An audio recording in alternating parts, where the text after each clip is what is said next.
Shannon Clark here with Bayer's Western Stewardship and Development Team, and we're out here looking at a site. We have a new product. I don't want it to get you. Rejuvra, it just got released for grazed sites where you have domestic livestock.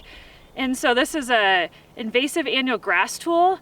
It also picks up several broadleaf seedlings. So we're really excited to launch this product into grazed sites to have an option for things like cheatgrass here, which we haven't had a long-term control option in the past for. And so when it comes to annual grasses, the critical management component is really depleting the seed bank.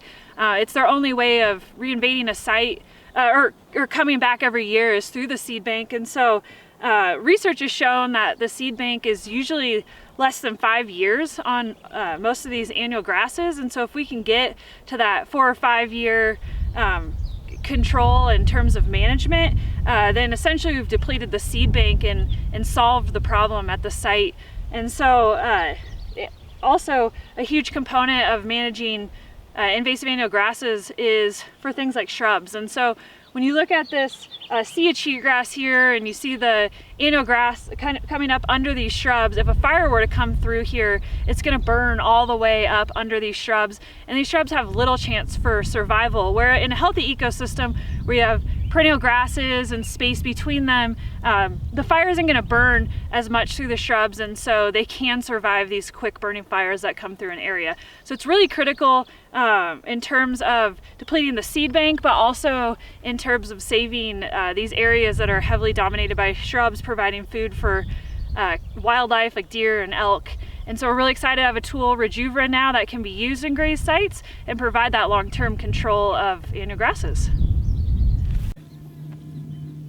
So this is another area on Rabbit Mountain that was treated in 2017 with Rejuvra. I think you can tell pretty distinctly the line here, what was treated and what wasn't treated. We've had a great response from the western wheatgrass over here in the area that was treated.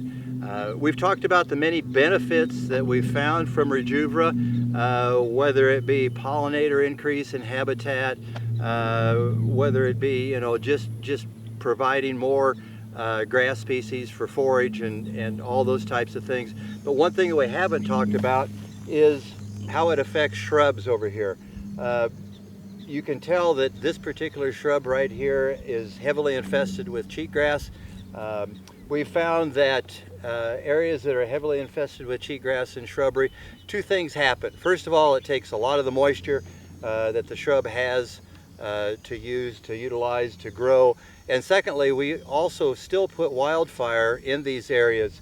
So when we put a wildfire in this area, you can readily tell that this is going to burn a lot hotter, and the chance for survivability on the shrubs is going to be a lot less. We did another study at Hall Ranch on shrubs. We sprayed Rejuvra in areas where shrubs were infested with cheatgrass. We found that in antelope bitterbrush, we had leaders that the shrubs were sprayed. We had growth response of 14 inches on the leaders. Where the shrubs were not sprayed, we had growth response of just 2 inches per plant. So just a tremendous amount of more forage value for the mule deer that are in that area. And we're really encouraged by what we've seen from shrub response by using Rejuvra.